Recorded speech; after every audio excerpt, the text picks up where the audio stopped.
কাজ করতে আছি 2 বছর ধরে। আমার ছেলে মেয়ে লয়া বাঁচতে হইব।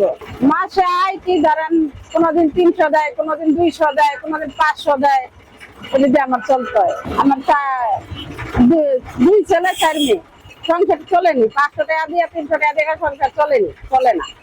ভালো মন্দ কোনদিন খাইতেও পারি না, ডাইল ভাত খাইয়া কোনোরকম দিন কাটাইতেছি। এর পাশাপাশি শাড়ি কাপড়ের ব্যবসা করি। শাড়ি কাপড়ের ব্যবসা চলে না দেখে যেমন এই কাজটা করি। শাড়ি কাপড় আমরা 150 করে কিনে আনি, আইনা 200 করে বেশি।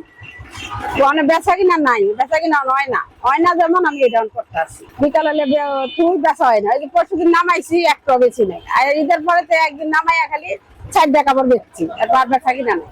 যেমন এটা আমি পাশাপাশি এটা অন্য জনের লোক আমি কাজ করি। ধরেন মহাজন আছে, অন্য জনের লোকে যেমন আমি কাজ করি, আমি রোজে কাজ করি। যেমন আমি বেশি কিনি, সারাদিনে যা বেশি হেরে দিয়া দেয়, হ্যাঁ আমার রোজ দেয়। আমার স্বামী কোনো কাজ করে না। ধরেন মাসের ভিতরে যদি রিক্সা চালাইতে চায় না, রিক্সা কয় আমার রিক্সা চালাইতে কষ্ট লাগে, রিক্সা চালাই পায়ের রিক্সা চালাইতে চায় না।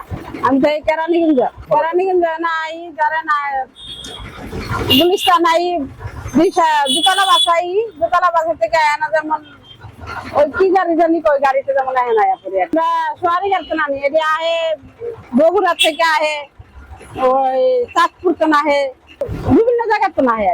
কোনো আয় নাই, কোনো আয় নাই। বেচা কিনা থাকবে, সে আয় থাকবো। বেচা কিনা নাই, আয় থাকবো কইতো। মানে 10 টাকা কামাইতে পারলে 5 টাকা আয় থাকবো, 10 টাকা কামাইতে পারি না, আয় থাকবো কইতো। নিজে কর্ম করে খাইতে হইব, নিজের কর্ম নিজে করে খাইতে হইব না। কেউ দিব এই কইব করো না, এই কইব করো না, এত হইব না। আমার তো আমার করতে হইব। তাহলে আমার প্যারেস যায় করতে হইব না, কেউ দিব না। এই জন্য মহিলা এই কাম করে কে করি, কেলে আমার প্যারেস দেয় আমি করি।